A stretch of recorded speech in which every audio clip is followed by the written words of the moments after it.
और छत्तीसगढ़ विधानसभा में भाजपा विधायक अजय चंद्राकर और कांग्रेस विधायक देवेंद्र यादव के बीच गर्मा गर्म बहस हो गई। ये बहस उस समय हुई जब भाजपा विधायक धर्मलाल कौशिक ने राज्य स्तरीय उच्च पावर समिति की अनुशंसा पर सवाल उठाए और सरकार से कार्रवाई का ब्यौरा मांगा। उप मुख्यमंत्री अरुण साव ने कौशिक को जवाब देते हुए पूरा ब्यौरा दिया। इसी दौरान ठेकेदारों के संदर्भ में बात आने पर अजय चंद्राकर और देवेंद्र यादव बुरी तरह एक दूसरे पर हमलावर हो उठे, जिसके बाद स्पीकर डॉक्टर रमन सिंह ने दोनों सदस्यों को जमकर फटकारा और ये कहा कि विधानसभा सड़क नहीं है, विधानसभा में इस तरह के लहजे में बात नहीं होनी चाहिए। दोनों सदस्य एक दूसरे को देखकर जवाब ना दें, आंसरी की तरफ देखकर अपनी बात रखें। मुख्य प्रश्न ये है कि पिछले बार माननीय जल संसाधन मंत्री जी के द्वारा घोषणा किया गया था कि जहां पर काम अधूरे वहां पर पैसे का भुगतान नहीं किए जाएंगे, 70% भुगतान नहीं किया जाएगा। जहां पर काम पूर्ण हो गए हैं या उससे ज़्यादा काम हो गए वहां भुगतान किया जाएगा।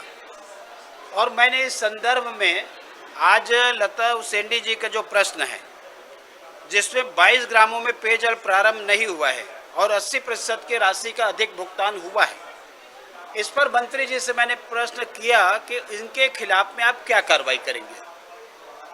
मंत्री जी ने आश्वस्त किया है सदन को कि जहां पर इस प्रकार के कार्य है जहां पर उनके खिलाफ में कार्रवाई की जाएगी।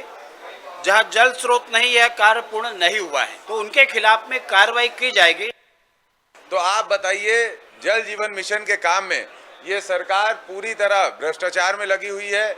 जहां जल स्रोत नहीं है, जहां कोई पानी के लिए कोई सही स्रोत नहीं है, वहां पर भी टंकी बना दी गई, पाइपलाइन बिछा दिया गया, टोटी लगा दी गई, लेकिन पानी की कोई व्यवस्था नहीं है। और जब पिछले सदन में खुद उप मुख्यमंत्री जी इस बात को कहते हैं कि ऐसी घटना हुई है, ऐसी जानकारी भी आई है और ऐसे लोगों के ऊपर कार्रवाई भी होगी, लेकिन पिछले सदन से लेकर अभी तक केवल एक व्यक्ति के ऊपर कार्रवाई हुई है, बाकी सब लीपापोती चल रही है। दूसरी बात, जब भुगतान का कमिटमेंट खुद मंत्री जी ने विधानसभा में सबके सामने कहा तो आज उस बात से वो पलट गए और बोलते हैं कि ऐसा कोई कमिटमेंट उन्होंने नहीं किया, जबकि उन्होंने कहा था कि जहां स्रोत नहीं होगा वहां ठेकेदारों की पेमेंट नहीं होगी।